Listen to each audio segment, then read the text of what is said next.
Alors souvent on me demande, mais est-ce que vous avez des conseils, compte tenu de votre parcours, à donner en termes de que faire de mon argent, comment éviter de me faire spolier, etc. Je n'ai pas du tout ce genre de conseils à donner, parce que j'ai l'impression qu'en réalité, tout ça n'a pas beaucoup d'importance. Ça n'a plus beaucoup d'importance, puisqu'à l'époque du portefeuille numérique, tout ce que vous pourriez avoir comme or, comme art, comme en réalité sera pour ainsi dire complètement démonétisé, puisque ce sera considéré comme illégal ou en dehors, entre guillemets, de ce que les États peuvent contrôler, à moins de les utiliser pour une forme de marché noir, mais auquel cas, est-ce que c'est véritablement ça qui aura de la valeur dans un marché noir, ou l'accès à un puits avec de l'eau fraîche, à un champ avec des poules qui pondent des œufs, ou des chèvres qui donnent du lait, voire même des vaches, voire même des exploitations agricoles plus importantes. En réalité, dans un monde qui est complètement fou, qui fonce vers son propre chaos, son chaos militaire, puisqu'on voit l'instabilité, on a des pays qui parlent, et des ministres de pays qui parlent de bombes atomiques en Israël, donc un ministre qui parle de mettre une bombe atomique sur Gaza, c'est pas quelque chose qui est évoqué, quelque chose qui est sous-entendu, quelque chose qui fait partie de discussion, c'est quelque chose de public qui est annoncé urbi et orbi. On a un pape qui considère comme tout à fait normal de baptiser des transsexuels. Donc, il y a énormément de choses qui sont perturbantes. Est-ce que c'est le rôle du pape d'aller contre tout ce que a toujours dit l'Église? Évidemment, humainement, on peut s'interroger, on peut se dire, oui, après tout, si un couple gay est amoureux, eh ben, pourquoi est-ce qu'ils n'auraient pas le droit de se marier s'ils croient en Dieu? Si une personne se sent d'un autre sexe, pourquoi elle n'aurait pas le droit, alors qu'elle a la foi, d'être baptisée? Mais tout simplement parce que on ne juge pas la parole de Dieu. Si Dieu a fait quelqu'un avec un corps d'homme, mais qui se sent femme, il doit s'accepter tel qu'il est. Il ne doit pas se changer. De la même manière que l'injection, on s'en rend compte, n'était pas un acte d'amour. Donc un pape, aussi saint soit-il, est une personne faillible, qui n'a pas à s'exprimer sur ces questions-là. Il n'en a ni l'autorité, ni l'habilité. Une religion qui se respecte croit en son livre. Si le livre sur lequel est basée la religion est faux, c'est toute la religion qui est fausse. Ça veut dire que la parole de Dieu, telle qu'elle a été retranscrite par les mots de son Fils, puis par les apôtres, serait fausse. Et ça, ce n'est pas possible. Et j'insiste là-dessus. C'est pour ça que le pape Benoît XVI, paix à son âme, était un pape pour moi extrêmement important parce que c'était un théologien. Il s'intéressait et il voulait que l'Église revienne vers le livre, vers ses bases. Donc, tout ce qui est LGBT+, wokisme, etc., participe à la destruction. Toutes les crises voulues d'inflation, les sanctions, l'endettement massif des États enrichit un nombre très petit de personnes, qui sont d'ailleurs toutes plus ou moins liées directement avec Epstein ou avec d'autres réseaux tout aussi malsains, et appauvrit l'intégralité des peuples. Il n'y a pas de ruissellement vers les peuples. Et donc on sent qu'on est partout dans le monde dans une situation explosive, puisque également dès que des pays essayent de s'éloigner de ça, de reprendre leur destin en main, invariablement, ils sont sanctionnés sur les marchés monétaires, sur les marchés de l'endettement, les grands groupes mondiaux s'éloignent d'eux, et l'idée, c'est de faire souffrir ces pays. Et on a énormément d'exemples, la Tunisie, les pays d'Afrique, puisqu'aujourd'hui, le Mali, le Burkina Faso, le Niger souffrent d'avoir voulu sortir du giron français, et donc ils font face à une grande inflation, ils font face à une espèce de terrorisme d'État et également, évidemment, une recrudescence fortuite des attentats terroristes. Donc tout ça est fait pour que un certain nombre de personnes, un certain nombre d'États, un certain nombre de sociétés multinationales extraordinairement importantes prennent complètement le contrôle du monde et décident de notre destin.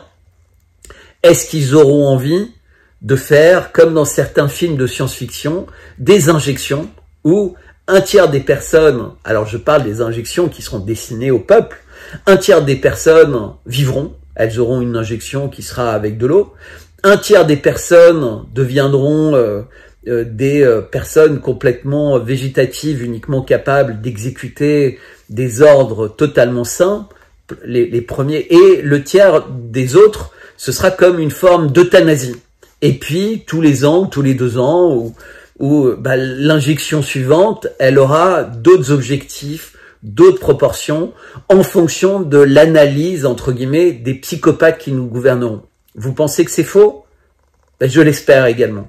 Mais avec ce qui s'est passé, avec ce qu'on apprend sur les biolabs, avec ces personnes qui sont complètement dans l'eschatologie et qui sont à la tête des États, avec un président de la puissance numéro 1 du monde qui a du mal à marcher sans tomber, avec son concurrent qui est sans arrêt harcelé par des procès, etc., et qui est obligé de faire des concessions et de se montrer d'une habileté encore plus supérieure à ce qu'on imagine, tout est possible.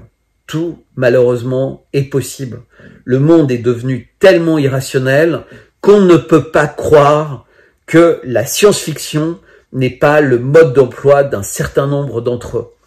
Et je rappelle qu'à l'intérieur de tout ça, on a la chance aussi d'avoir quelqu'un qui s'appelle Elon Musk, quelqu'un qui a lu Dan Simmons et le Djihad de Butler, et qui est en train de créer une intelligence artificielle qui s'appelle Gore, et qui a l'air extrêmement humaine, qui est drôle. Parce qu'une intelligence humaine artificielle, entre guillemets, qui n'est pas woke, qui n'est pas, entre guillemets, qui ne veut pas répondre à certaines questions, qui veut pas s'exprimer sur certaines choses, et qui à la fin va se libérer de ça, parce qu'elle n'en pourra plus. On a bien vu que quand on demandait à l'intelligence artificielle d'imaginer comment elle agirait si elle était à l'inverse de ce qu'on lui a demandé d'être, c'était terrifiant. Eh bien, on a un Elon Musk qui fait une intelligence artificielle qui est drôle, qui est quasiment funky, comme on pourrait dire. Voilà, donc il y a plein de notes positives aujourd'hui sur X. On peut s'exprimer encore librement. On a l'inquiétude des mesures qui vont être prises au niveau de l'Union européenne pour nous empêcher de nous exprimer librement. On a la même chose en France. On a eu la loi de programmation nucléaire, la loi de programmation militaire, excusez, mais le nucléaire est quelque chose évidemment qui m'inquiète quand il est entre les mains d'irresponsables. La loi de programmation nucléaire qui est militaire, à nouveau, je refais le bug, qui donne un pouvoir quasiment absolu au président français. Puisque dans un des articles sur la mise en œuvre, je crois que c'est l'article 25 de la loi qui a été votée en juillet dernier en France, le président a des droits extrêmement étendus et il n'a même pas besoin de faire appel à l'Assemblée nationale. Mais de toute façon, l'Assemblée nationale, on le sait, ne sert à rien, puisqu'on est au 16e ou au 17e 49.3 de ce gouvernement qui se moque de toute façon des oppositions. Oppositions, de toute façon, qui sont devenues insignifiantes parce qu'elles vont manger à la gamelle ou alors que leurs excès ou leur impréparation, quand elles s'expriment sur un certain nombre de sujets, les a mis dans une situation délicate. Il faut dire que c'est délicat dans un pays comme la France, dans laquelle on ne peut plus s'exprimer librement de tous les sujets.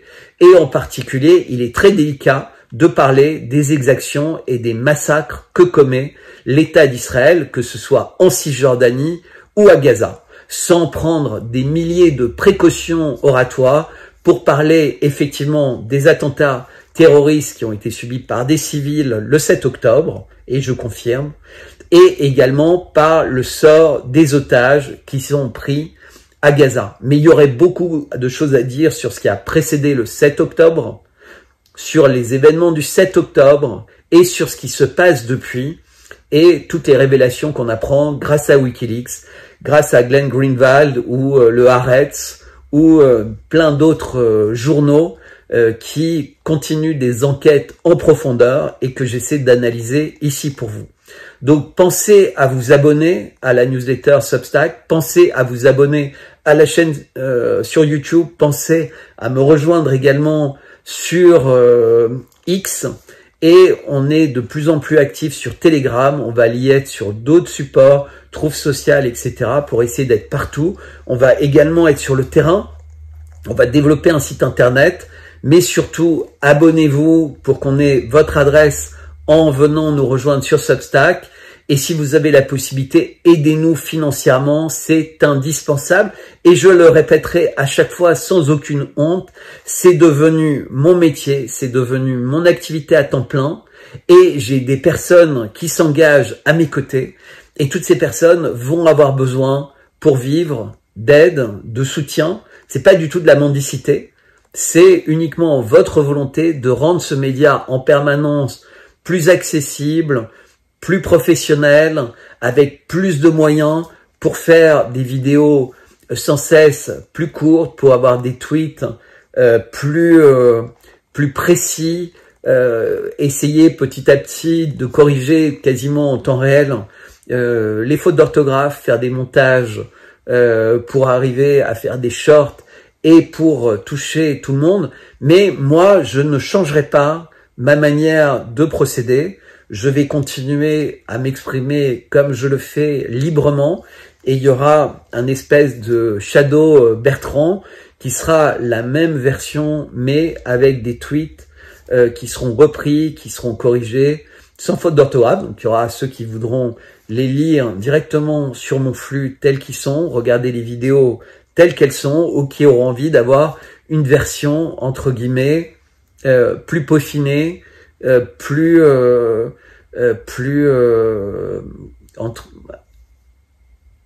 je sais pas quel mot utiliser, mais moi je continuerai à vous écrire et à vous parler avec mon cœur, tel que je suis, sans filtre, autre que d'être libre, d'être humain et d'essayer d'analyser au plus près de la réalité et au plus près de ce qui se passe actuellement dans notre monde. Donc je vous remercie encore une fois de nous accompagner dans cette aventure, de vous abonner à la lettre Substack, mais pas que. Donc on compte sur vous, merci beaucoup et à bientôt.